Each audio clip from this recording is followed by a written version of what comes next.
Hey guys, I hope you're doing well. 10 seconds of context before we jump into this. So, my name is Camden, and I've been moving to a new country every single month for over 3.5 years now. So, I've been fortunate enough to spend time in like 30 to 40 countries. All of these are like 1 month at a time. And I have an interesting perspective, and the whole goal of this video is not to just say that you shouldn't travel to these overrated places. It's to just bring awareness to some of the things that I think get missed when tourists are planning their trips. And I've picked 5 places that I think are really sought after as travel destinations. People often go to visit them. And the real goal is just, I feel like sometimes on social media and things, people just miss the full picture. We're really good at glamorizing, the highlights, the fun stuff of travel, but you don't talk about the real stuff in all cases. And the biggest thing that I hate is I recognize that for most people, if they're lucky, they might get to go abroad once a year. And I hate the idea that somebody goes through the effort of planning a trip, spending all their hard-earned money, taking the time to go out somewhere, and they're like, man, I just didn't love it. And it just kind of turns them off to travel. So that's what we're trying to prevent. So hopefully that all makes sense. And I'd love to hear in the comments if you agree or disagree with any of this. But let's get into this. The first one is London. London is such a hard one. There are so many wonderful things about London, and I think it's a really good entry point for travel for a lot of people coming from the US. I think it's comfortable, right? English speaking, people look like people do in the US. Like, it's a comfort zone thing, right? It's also geographically pretty easy to get to from the US, right? A lot of direct flights into London, a lot of history, a lot to love about that city.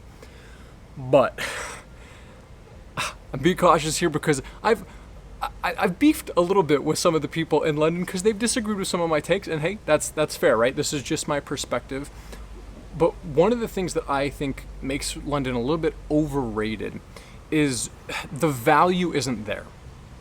And what I mean by the value isn't there is if you're somebody who is looking for that destination where, hey, I'm going to push myself, really embrace another culture. I want to see that, cultural immersion. I just want to be put outside my comfort zone. I want to learn. London for most Americans is not going to be that. It's going to be very comfortable. And that's one of the things that is great about London.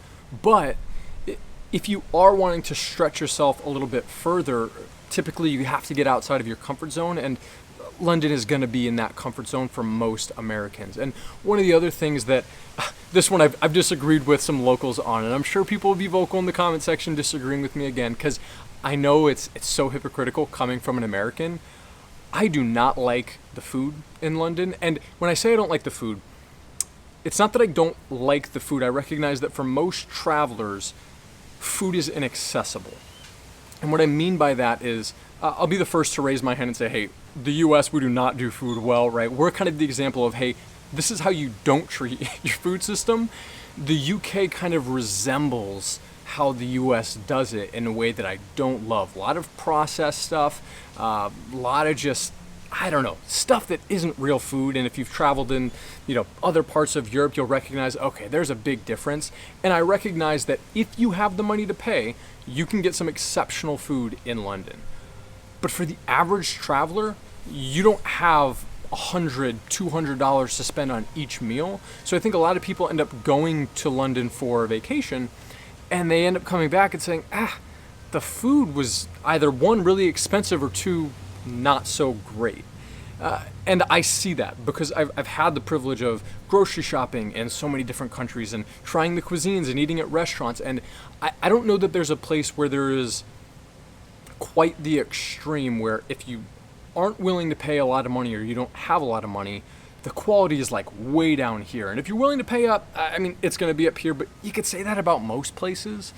So I get that it is a city and it has so many great things to offer. You're going to have a wide variety in food selection. But in general, I don't know, I've always felt like London was just leaving a bit to be desired there. And I don't think a lot of tourists have that mindset going in. And one other thing that I really did not like in London, like this was a true hate for me, was just the binge drinking culture. And I've always struggled with that in America because America, like, look, we definitely drink in America, and I'm just not that drinker.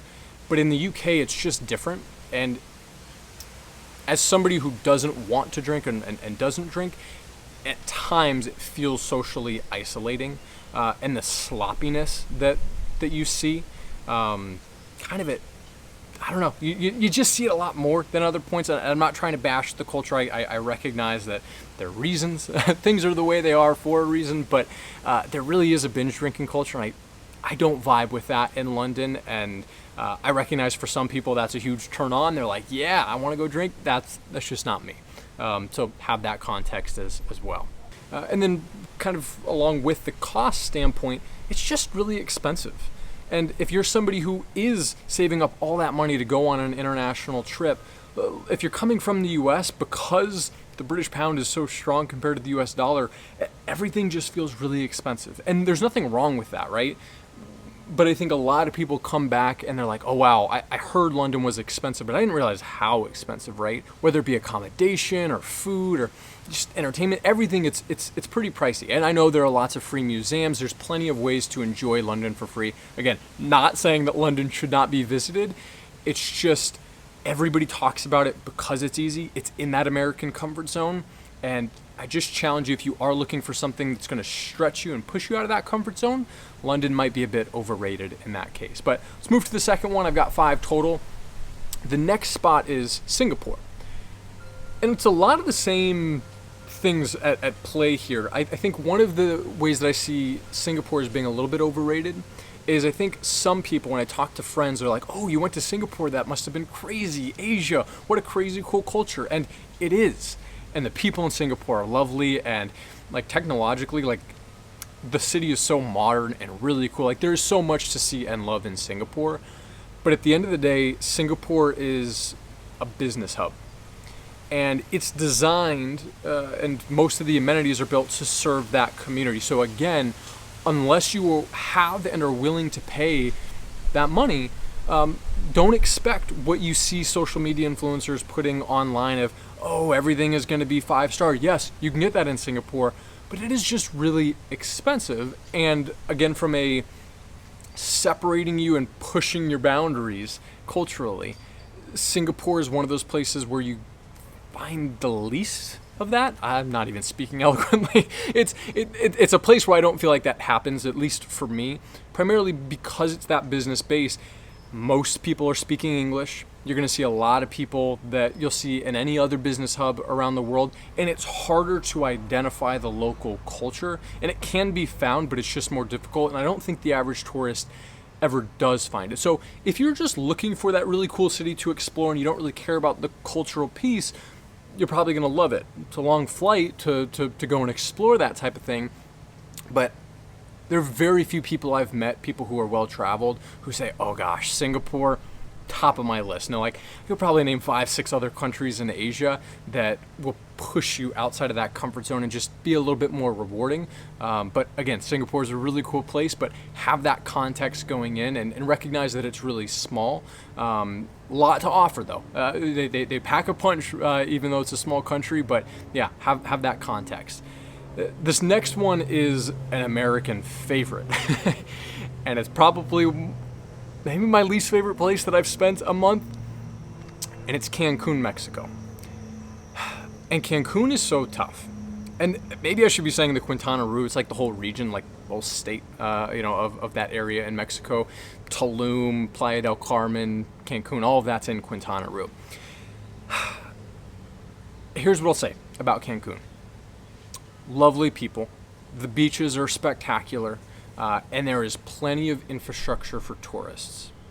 Having said that, if you are going to Cancun with anything but, hey, I want to sit on the beach in an all-inclusive resort the whole time in mind, if that's your approach, hey, you're going to love Cancun. It's an easy flight. Things are pretty, affordable. You will have that great beach. You're going to have a great time. But if you're somebody who's saying, oh man, I want to go experience Mexico. I want to see that Mexican culture. I want to have that good Mexican food. Cancun's just not it. And there's so many places around Mexico where you could find that, and you can, and it's wonderful. But Cancun, if you've ever been, geographically, Cancun's a really weird one because the hotel zone is kind of what you call it, and that's almost like this strip of island that is just hugged right up against the water, and that's where all the tourists hang out, and that's fine. But if you're somebody like me and you're like, okay, I'm looking for the local culture, You don't stay in that hotel zone. You stay in actual Cancun. And actual Cancun is very different. And it's not to say that it's bad. It's just, it's so segregated. It's so, there's no overlap between local culture and tourist culture there. So much so that, for context, I was in a pretty good location. I put myself in a location where I would have access to the beach, but I was very much in the local area. And, you know, you could take public transit and stuff and get to the beach. But if you wanted to walk, it was going to be about an hour 45 to walk to a beach that you think of when you think of Cancun. So you're a good distance away. And again, there's nothing wrong with that, but it was just one of those places where I was kicking myself afterwards saying, I loved getting to see the local culture, but holy cow, this is just a different Cancun than what people paint the picture as. Because I think of Cancun as the blue water and the beautiful beaches, that resort style feel, and that exists, but also recognize, because that exists only in an area that serves tourists, you just get nothing else when you're there. And you are going to overpay for things because, you know, just like any place that is serving tourists, they're going to mark up prices, you know, to take advantage of that. And nothing wrong with that. That happens just about everywhere. The other thing that is so challenging in Cancun and just that area of Mexico, people always ask about safety, like, did I feel safe in Mexico? And the answer is twofold, yes and no. Yes, I walked around. I took public transit. I didn't let it impact how I lived my life when I was down there. Having said that, I'd be lying to you if I said, oh yeah, it's totally safe. It's just like any other place. It's not. And one of the things I think doesn't get recognized enough, I didn't feel unsafe, but one of the things that I was aware of is just how you interact with authority there. And what I mean by that is there are a lot of systemic issues that have caused all of this as well, but you don't know who you can trust in terms of authority, and locals will tell you that. When something happens to a local, sometimes they'll mention, like, hey, do you want to involve the cops? You're taking on another risk by getting them involved. And there are just very few places that I've traveled to where that's the case. Typically, you always know, hey, if something were to go wrong, this is who I call. These are the people who will protect me, right? And in Cancun, yes, there are some wonderful police officers and people who are serving that, you know, have all the right intentions and will protect you. But unfortunately, there is that other side where you just don't know. And I spent 2 months down in the Quintana Roo region, and I had 7 instances of either personally being a part of something that was like, oh, I'm in a situation that I shouldn't be right now, or having a close friend who they went through something, and some of the stories are a bit scarier than others. So I'm not saying that to scare you. If you're going to Cancun on the hotel zone, you're going to be just fine. But if you are going to try to venture out and push, you know, yourself outside of your comfort zone a little bit into Cancun proper, which is what I'm calling, like, where the locals actually, you know, live, like, it is different, and you do have to be aware that you have to have a plan, right? You just have to know that something could happen, and if something could happen, you're gonna have to make a choice of whether to involve authorities or not. And that can be an uncomfortable feeling for somebody like myself who, you know, has grown up in a place where I always knew that I could trust the cops. And I know that's a loaded thing in America. I know that's because, like, I'm white as white gets, right? I'm not fooling anybody here. I've had every privilege in the book in the U.S., so I recognize that's not even the case for, unfortunately, all my other, you know, U.S. Citizens. Well, I don't even know what I'm trying to say. People who live in the U.S., my fellow brothers and sisters. I don't know. What do you call the people who live in your country? Countrymen? I don't know. Point being, I recognize that that's not the experience that all Americans get to live with. I recognize that that's my privilege. But for me, and for many others I've talked to, that is just something to be aware of in Cancun. But it's just one of those places where reality doesn't always mix. And if you're just looking for a better, you know, just looking for a good beach, I think you can do better. So for me, Cancun is a little bit overrated. But again, I get that it's a comfort zone thing for a lot of Americans. I understand why it's popular. So that's number 3. You're probably identifying a lot of kind of what I look for when I travel. What Typically what I'm looking for is good walking culture. I want to get a sense of the local culture. I want that immersion. I want to be put outside of my comfort zone. I don't dig the areas that are just super focused on tourism.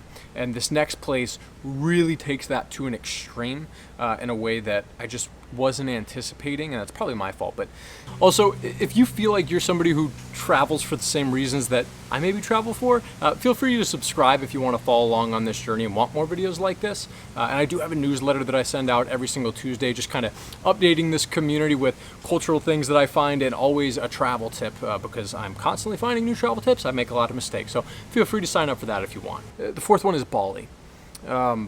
Bali, it seems like, has been a popular destination for, gosh, like 10 years now, right? We've all probably seen Bali content at some point, and it's changed so much since the beginning. What I pictured when I thought Bali, I was thinking, man, this is going to be that big cultural shift. I'm going to see something that I'm just completely unfamiliar with. I was really looking forward to that. And you do have that, because life is so different in Bali in so many neat ways. And gosh, the people are probably the nicest people I've ever met in the world are down in Bali. The locals are so kind. And it's just a beautiful place. There's a special energy. Like, it really is special. But if you're one of the many tourists who has Bali on their top destination list for 2025, or any point really, what you have to recognize is that Bali has very much become one of those destinations that, again, it's overrun with people like myself who are digital nomads, and I feel so duplicitous, and like, I recognize I am part of the problem. I'm constantly trying to figure out, like, how do I balance it? How do I see the world and not become a part of the problem? When I say part of the problem is that I see, because it's not a problem for everybody. But what I mean by this is, in Bali, you're so close to Australia that a lot of people from Australia that have a strong currency and make a good living, pretty easy for them to hop over to Bali for a weekend or just a week, short holiday, right? And when a lot of the Australians come, it's like, hey, I'm on vacation. They're treating it like they're Cancun.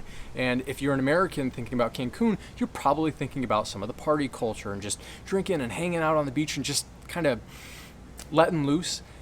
That happens in Bali from the populations that, you know, it's easily accessible for. And because it's such a digital nomad hotspot, and because it was just one of those places that, I don't know, social media really just promoted early, so many people try going there, so the infrastructure is constantly trying to cater to the Westerners. And again, there's nothing wrong with that, but one of the things that I don't love about that is it pushes locals out. And it's sad to see, because you can see it on their faces. You can see that when you are in the areas of Bali that most tourists visit, Ubud, Canggu, Seminyak, you know, all these places, you're very rarely getting to interact with locals who live in the areas where you're hanging out. They now are living, you know, pretty far away. They're commuting in because property prices have just skyrocketed. Like, one of the crazy extremes, we had spent time in Bali, I think it was in 2022, spent a month there, and we had a really nice villa. Hopefully this wind isn't bothering you guys too much. We had this wonderful villa, and I think we paid like $1,500 US for a full month. And at the time, that was kind of paying up for Bali standards.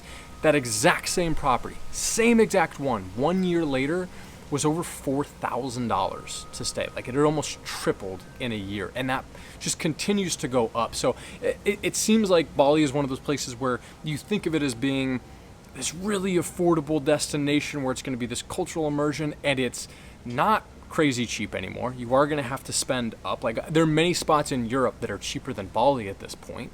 But more importantly, seeing the impact that it has on locals is just so sad to see. And you do have to recognize that if you're going there, you are going to have to go out of your way to break yourself out of that tourism bubble, if that's what you're looking for. But if you're just looking for that comfortable Western place where you have access to cool beaches, you know, you're going to love it. But the beaches aren't as great as social media influencers would lead you to believe, right? There is a lot of trash and pollution. Infrastructure is still developing, you know, on the island. There are challenges, is the point. So before you plan your trip to Bali, just make sure that you do your research and understand some of the downsides of visiting Bali, and try to travel as ethically as you can, if that's even a thing. fifth place, and this one might be really surprising because this is another one that has been really popular for Americans. And your hint, if you want to try guessing it, I'll give you one hint, and it's Golden Visa. And that might that should give it away. It's Portugal, but not the country. I want to talk about Lisbon, because most social media influencers, when they're talking about Portugal and when we hear about Golden Visa, you think Lisbon, because this is kind of the place where it all started, and that's where most tourists want to go. It's the big city in Portugal, and it is such a cool place. I mean, wonderful, wonderful people, rich culture, old town. Like I totally understand why people love it, and I love it. Having said that, some of the things that don't get talked about is because there's a lot of things at play here. The Golden Visa, if you're not familiar, is this program where they're trying to incentivize foreigners to come and live in Portugal, hopefully bring their money with them. And the idea is that that's going to help trickle down economics and that it's going to help, just bring prosperity to the area. That has worked about as well as trickle down economics work. And what it's resulted in, and there are other things at play, is Lisbon itself is not that super cheap Western European place that people say it is. It's not. It's not crazy expensive, but it's not super cheap. Paris is far cheaper than Lisbon in my experience at this point. Also, because of that, there's a lot of transplants, right? Locals being pushed out of the city centers. It's harder to find the true local culture, and a lot of young people leave Lisbon. They go to other countries to find better opportunities. So it's just one of those situations where I recognize there was probably like what most American tourists would consider like the golden age for travel in Portugal, and I bet it was just phenomenal. But recognize that if you're going today, don't expect that super cheap place. Do recognize that there is pain being felt amongst locals. They've come a long way, and they are trying to manage problems, but tourism is definitely at the center of that. And there are just other places in Portugal that still do offer kind of what I think people are seeking out.